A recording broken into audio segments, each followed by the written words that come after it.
एक बार की बात है, कुछ साइंटिस्ट ने मिलकर के एक बहुत ही इंटरेस्टिंग एक्सपेरिमेंट किया। उन्होंने क्या किया कि एक बहुत बड़ा सा पिंजरा लिया, उसके अंदर 5 बंदरों को रख दिया और वहां पर एक सीढ़ी लगा दी। उस सीढ़ी के टॉप पर कुछ केले रख दी।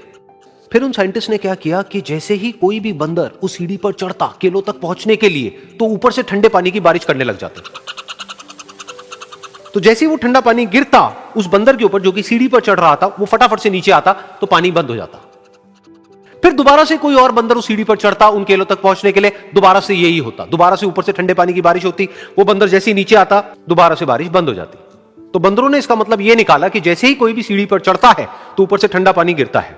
फिर उसके बाद में जैसे ही कोई भी बंदर उस सीढ़ी पर चढ़ने की कोशिश भी करता तो बाकी के बंदर सब इकट्ठे होकर के उसको पकड़ते, उसको मारते, उसको पीटते और उसको नीचे गिरा देते। फिर दोबारा कोई कोशिश करता, दोबारा उसके साथ भी ऐसा ही होता। फिर उन साइंटिस्ट ने क्या किया कि उन 5 बंदरों में से एक बंदर को उस पिंजरे में से निकाला और उसकी जगह एक नए बंदर को उस पिंजरे के अंदर डाल दिया। अब उस बंदर को नहीं पता था कि यहां पर क्या खेल चल रहा है। उसको जैसे ही सीढ़ी के ऊपर वो केले नजर आए, वो फटाफट से उस सीढ़ी के ऊपर चढ़ने लगा। अब की बार साइंटिस्ट ने कोई बारिश नहीं करी, लेकिन फिर भी जो बाकी के बंदर थे उन्होंने इसको पकड़ा, सीढ़ी से नीचे उतारा और मारने पीटने लग गए। इस बंदर को समझ नहीं आया कि मेरे को क्यों मारा जा रहा है, तो उसने दोबारा कोशिश करी। जैसे ही उसने दोबारा कोशिश करी, दोबारा से उन 4 बंदरों ने वही किया।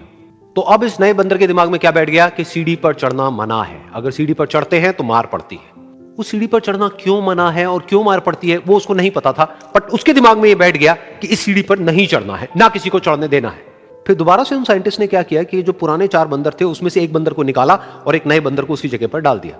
अब इस नए बंदर ने भी वही किया जो इससे पहले वाले ने किया था, यानी कि वो भागता हुआ गया, उस सीढ़ी के ऊपर चढ़ने की कोशिश करी, उन केलों तक पहुंचने की कोशिश करी। बाकी 4 इकट्ठे हो गए और उन्होंने उसको मारा पीटा, सीढ़ी से नीचे गिरा दिया। उसको कुछ समझ नहीं आया, उसने दोबारा कोशिश करी, दोबारा उसके साथ यही हुआ। और अब इस बंदर के दिमाग में भी यही बैठ गया कि सीढ़ी पर चढ़ना मना है और सीढ़ी पर चढ़ने से मार पड़ती है।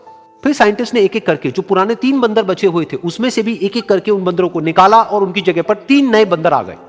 अब ये 5 बंदर नए थे और किसी को भी ये नहीं पता था कि उस सीढ़ी पर चढ़ना मना क्यों है, लेकिन उन सबके दिमाग में बैठा हुआ था कि सीढ़ी पर चढ़ने से मार पड़ती है। तो कोई भी कोशिश नहीं कर रहा था, जबकि अब कोई ठंडे पानी की बारिश भी नहीं हो रही थी। वो चाहते तो आराम से उस सीढ़ी पर चढ़ते, केले तोड़ते और आपस में बांट करके खा लेते। बिल्कुल ऐसा ही हम लोगों के साथ भी होता है, यानी कि इंसानों के साथ भी होता है। हजारों साल पहले कोई प्रथा बनी होती है, कोई रीति रिवाज होता है जिसके पीछे कोई ना कोई वजह होती है, लेकिन वो वजह खत्म होने के बाद भी वो प्रथा चलती रहती है, वो रीति रिवाज चलते ही रहते हैं। किसी में इतनी हिम्मत नहीं होती है ये पूछने की कि हम क्या कर रहे हैं, क्यों कर रहे हैं, बस सबको ये पता होता है कि ऐसा ही होता है। तो वो एक्सपेरिमेंट जिसके बारे में अभी मैंने आप लोगों को बताया, यानी कि वो बंदरों का एक्सपेरिमेंट, उसमें तो बेचारे बंदर हैं, जानवर हैं, उनको नहीं पता है कि क्वेश्चन कैसे पूछते हैं। लेकिन अगर हम इंसान होने के बावजूद भी क्वेश्चन ना करें तो हमारे में और जानवरों में क्या फर्क है? सोचिए।